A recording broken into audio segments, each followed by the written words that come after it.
Corona vaccine बनाने वाली company AstraZeneca ने माना है कि उसकी कोविशील्ड वैक्सीन से बहुत ही रेयर मामलों में ब्लड क्लॉटिंग जैसे टीटीएस के साइड इफेक्ट्स दिख सकते हैं। कंपनी ने ब्रिटेन की एक कोर्ट में यह बात स्वीकारी है। ऐसे में आज हम इसी पर चर्चा करेंगे। कोविशील्ड लगाने वाले हिंदुस्तान में बहुत ज्यादा लोग हैं। ऐसे में समझेंगे कि ये साइड इफेक्ट की बात जो स्वीकारी है, ये इसका मतलब क्या है, खतरा कितना है, क्या जिन लोगों ने वैक्सीन लगा ली है उनको आज तक खतरे की कोई संभावना है, कोई आशंका है। साइड इफेक्ट्स के बारे में दुनिया भर में चिंताएं जो जाहिर की जा रही हैं उनकी भी पड़ताल करेंगे और इस पूरी खबर का पूरा साइड इफेक्ट की पूरी इनसाइड पड़ताल के साथ आपके साथ हाजिर होंगे खास मेहमानों के साथ। मैं हूं दीपक डोभाल, लौट रहा हूं इस छोटी सी रिपोर्ट के बाद।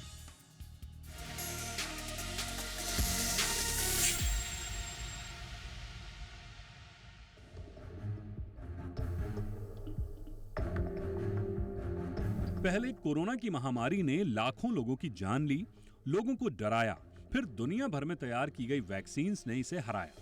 लेकिन अब इन्हीं वैक्सीन्स में से एक कोविशील्ड को लेकर आई ये खबर ने लोगों की चिंता बढ़ा दी है। दरअसल ब्रिटेन की फार्मा कंपनी एस्ट्राजेनेका ने कोरोना के वैक्सीन कोविशील्ड से होने वाली रेयर साइड इफेक्ट्स की बात जब से स्वीकारी है, दुनिया भर में इसके खतरे को लेकर एक नई बहस छिड़ गई है। एस्ट्राजेनेका ने इसके साइड इफेक्ट्स को लेकर कहा है कि बहुत ही रेयर केस में इससे टीटीएस यानी थ्रोम्बोसिस थ्रोम्बोसाइटोपेनिया सिंड्रोम का खतरा हो सकता है। खासकर कोविशील्ड वैक्सीन से जिस रेयर टीटीएस यानी थ्रोम्बोसिस थ्रोम्बोसाइटोपेनिया सिंड्रोम के खतरे की बात कही जा रही है, वो आखिर है क्या, इसे भी समझना होगा। दरअसल टीटीएस एक ऐसी रेयर डिजीज है जिसमें बॉडी में प्लेटलेट्स कम होने लगते हैं, साथ ही इसका असर मरीज के दिमाग या दूसरे अंगों पर पड़ने लगता है।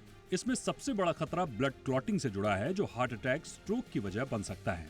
टीटीएस के लक्षणों की बात करें तो सिर दर्द, सीने में दर्द, सांस लेने में दिक्कतें, पैरों में सूजन के साथ बॉडी में खून के थक्के जमने के निशान इसके कुछ खास लक्षण हैं। कोविशील्ड वैक्सीन की बात करें तो भारत में इसे सीरम इंस्टीट्यूट ने एस्ट्राजेनेका के फॉर्मूले पर तैयार किया। बता दें कि शुरुआती चरण में इस वैक्सीन का 23,000 से अधिक लोगों पर क्लिनिकल ट्रायल किया गया। पहले ट्रायल में इसे 70% तक इफेक्टिव पाया गया। आखिरी और तीसरे चरण के क्लिनिकल ट्रायल के बाद इसे 90% तक असरकारी होने का दावा किया गया। इसके बाद भारत में 16 जनवरी 2021 से इसके वैक्सीनेशन को मंजूरी दी गई। शुरुआत में 2 डोज के बीच कम से कम 28 दिन और अधिकतम 6 हफ्ते का अंतर रखा गया। बाद में 2 डोज के बीच के अंतर को बढ़ाकर 3 से 4 महीने कर दिया गया। एक आंकड़े के मुताबिक भारत में लोगों में कोविशील्ड के करीब 175 करोड़ डोज लगे, जबकि कोवैक्सीन के महज 36 करोड़ डोज। वहीं देश में करीब 7.5 करोड़ डोज कोर्बेवैक्स के इस्तेमाल हुए। इसलिए भारत में भी कोविशील्ड के साइड इफेक्ट्स के खतरे की आशंका जताई जा रही है।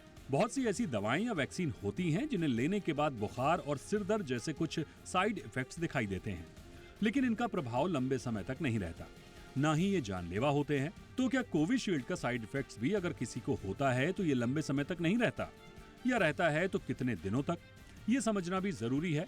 साथ ही क्या इसके प्रतिकूल प्रभावों से निपटने का कोई उपाय है, अगर है तो क्या।